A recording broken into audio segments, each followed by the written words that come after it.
Hi, welcome to RIKON Power Tools. My name is Joe Taylor, and today we're going to talk about properly tensioning and tracking your blade on a RIKON 14-inch bandsaw.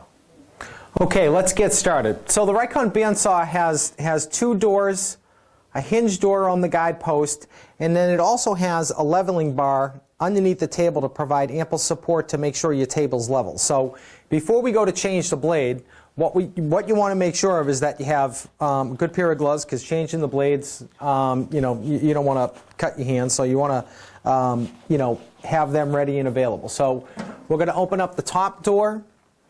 We're going to open up the bottom door. We're going to open up our guide post that's on a hinge door by loosening up this knob right here. The next thing we're going to do is we're going to take my Allen key that's stored on the back of the saw.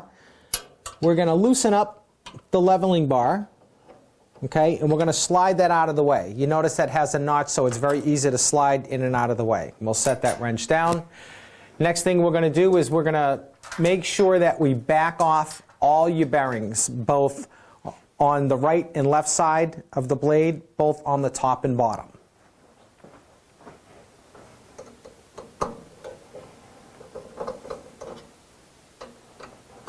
And it's important to do that because when you go to change your blade, you don't want to be struggling with releasing the blade, releasing the tension on the blade and trying to fight your way through getting it off the two wheels, because sometimes if the bearings are too tight or too close, your blade could bind up against them. So it's always important to just loosen that stuff up, get it out of the way, and make the job a little bit easier. Okay, we're going to back those away. We're going to come down on the bottom and do the same thing.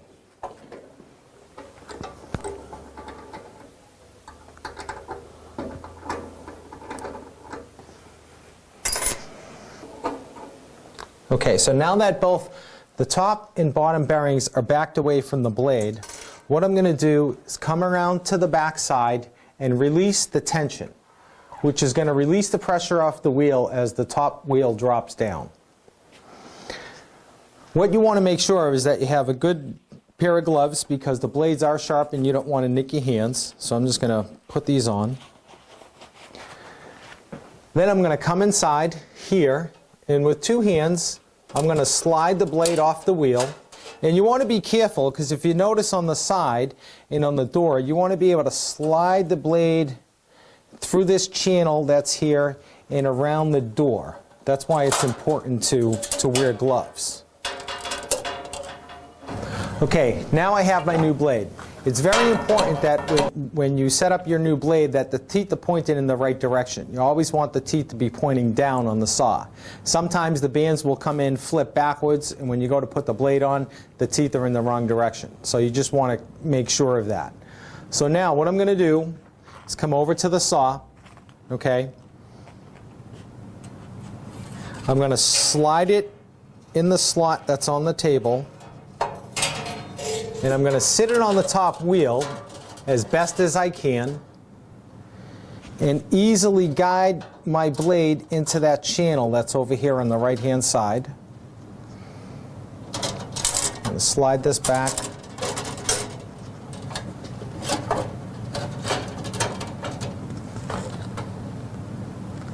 Okay.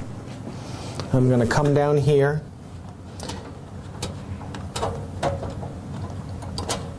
It gets a little bit tricky sometimes because you have to make sure the blade slides in this blade guard that's right here. Okay?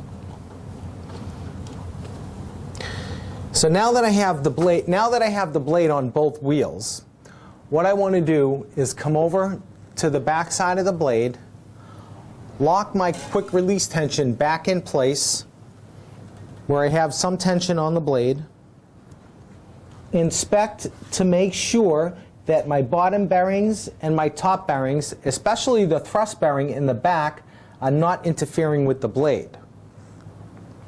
Now, I'm going to take the wheel and just give it a slight turn to see where the blade is tracking.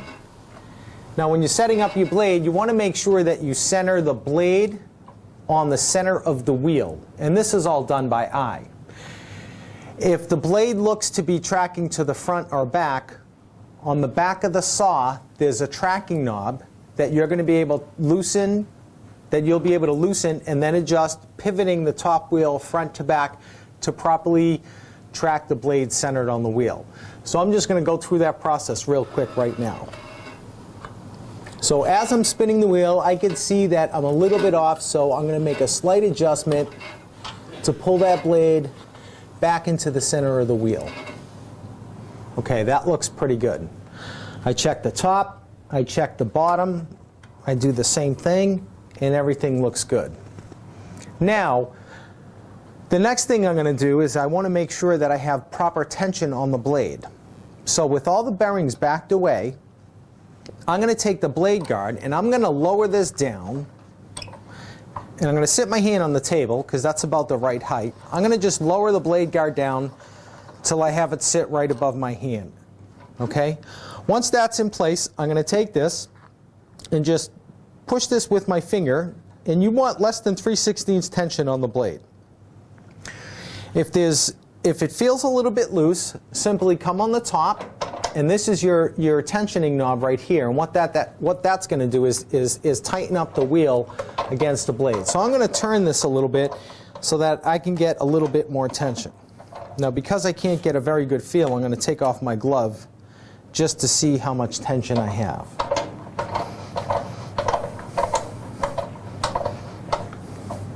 So now that's getting pretty tight.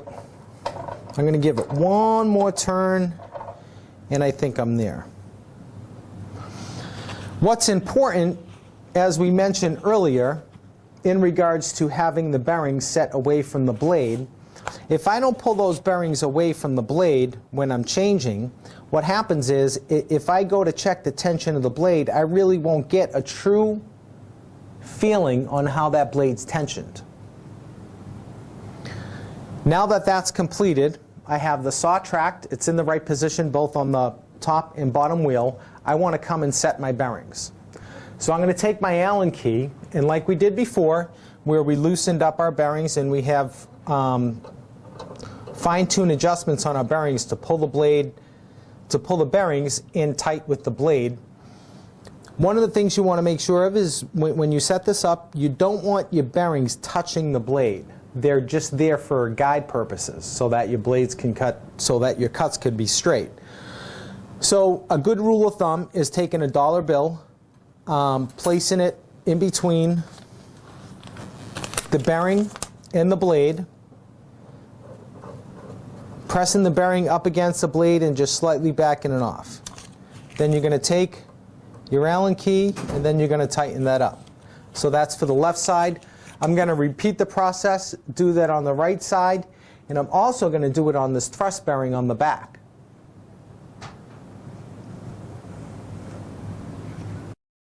One other thing you want to make sure of is that after you finish setting the distance on your guide bearings, you want to make sure you set the bearing slightly behind the gullet of the blade. Approximately 3/16 of an inch would work fine. So you're going to do that again on the top and on the bottom. So now that I have my blade tracked properly, I have my bearing guides set. What I want to do is get the saw up and running for operation. So what I'm going to do is close the bottom door, close the top, close the hinge door, close the top door, and then my leveling bar that I loosened up to remove the blade, I'm going to slide back in place, and I'm just going to take my Allen key and give that a quick tighten. Okay. Put that back in the storage compartment on the back, and now I should be ready to go. So before I plug it in and get started, I want to make sure, again, that I have proper tension on my blade, my bearings are set, everything is all tight, ready to go. Open the door one more time, give it a quick spin. Make sure nothing's interfering and the blade isn't hitting any bearings or the guide post. We'll lock it up and we're ready to go. Okay, now that we've properly set the tension and our guide bearings to the blade, it's time to cut some wood. Most important thing, make sure you wear safety goggles. Let's put those on. First thing we want to check, again, we'll just take a quick double check, make sure we have proper tension on the blade. Take a good spin of the wheel, make sure everything is running properly, there's no interference. And we're ready to go. So I just have a piece of maple here that we're going to cut. First thing that I want to do is I'm going to release my guideposts so that I could adjust the guidepost to the thickness of the stock. Once I'm set right above the stock, I'll take that, lock it in place, and now we're ready to go. So I'm just going to adjust my fence over and take about maybe an inch off this piece of wood.